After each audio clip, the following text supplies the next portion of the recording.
веднаш да престане атакот за формирање на нов синдикат, со тоа ќе се заштитат и ректорите, деканите и генералните секретари на универзитетите за правење на кривично дело, да не ги малтретираат вработените во универзитетите и веднаш ректорите да не викнат нас СОНК како социјални партнери на ниво на работодавец да подпишеме колективни договори со кои што формално правно ќе имаат право на зголемување на 10%. Кога би било подпишувањето на тој колективен договор, бидејќи еве знаеме дека за некој месец ќе бидат изборите, да не настане некое недоразбирање, сепак граѓаните да знаат поточно за што станува збор. Значи, До кога е крајниот рок, еве конкретно кажано? Па според нашите сознанија распишување на избори ќе бидат на 12 февруари. После распишување на избори, тогаш ќе нема апсолутно никакво подпишување на колективни договори, основ за зголемување на плати, примања, трансформации на неодредено време и така натака и така натака. Значи, овој период час поскоро да се реагира. Час поскоро и мене ова ми изгледа на мускули. Навистина јас не би сакал да коментирам за процедурата која што е долготрајна во однос на формирање на синдикат, синдикална организација, здружување на повисоко ниво како правен субјект синдикат, регистрација во Министерството за труд и социјална политика, не знам, во Централен регистар добивање на решение, вадење на печати, жиросметка и така натака и така натака. Зошто ова се прави? Зошто има иницијатива работодавците да формираат синдикат, што е апсолутно спротивно на закони, на меѓународни конвенции? На нас во овој момент навистина не е јасно.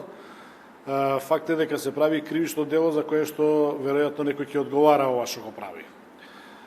Исто така, ние се сомневаме во целата искреност на кажувањата од страна на ректорите и нивните спроведувачи на оваа акција, со тезата дека доколку не се формира таков синдикат и доколку не се зачленат сите во тој синдикат, ќе нема зголемување на платите во високото образование за 10%.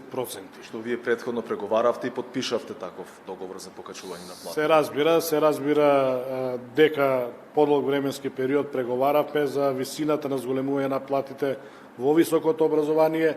Преговаравме да не биде тоа од месец април, да биде од месец јануари, сето тоа е договорено, за тоа имаме сведоштва и од министерот за образование и од премиерот на владата на Република Македонија. Значи, апсолутно не постои никаква причина да се формира нов синдикат, освен ако нема некои скриени намери. Може би е за заплашување на некој начин, еве има и одредени шпекулации дека професорите, односно ректорите, им се заканувале на дел од професорите, ако не се зачленат во тој синдикат, би сноселе некакви последици кои би биле сериозни. Еве, може би и тоа е сега една од игрите за да не ги добијат она покачување од 10% за кое вие претходно договоривте.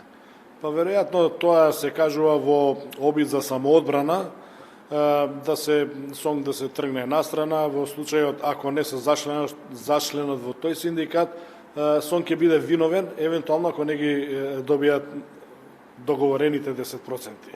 Апсолутно јас се оградувам од таа работа и еве и на пресконференцијата кажав, јас не апелирам до колегите кои што се вработени во високото образование да се зачленат во СОН. Апсолутно не.